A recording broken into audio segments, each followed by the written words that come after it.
প্রতিটি অ্যান্ড্রয়েড ফোনে কিন্তু গুগল ক্রোম ব্রাউজার আছে।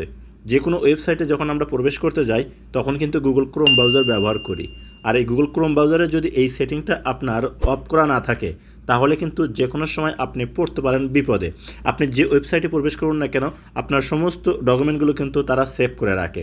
পরবর্তীতে এই ডকুমেন্টগুলো থার্ড পার্টি কোনো অ্যাপসের কালেকশন হয়ে গেলে আপনার মোবাইলের সমস্ত তথ্যগুলো কিন্তু চলে যায় হ্যাকারের কাছে।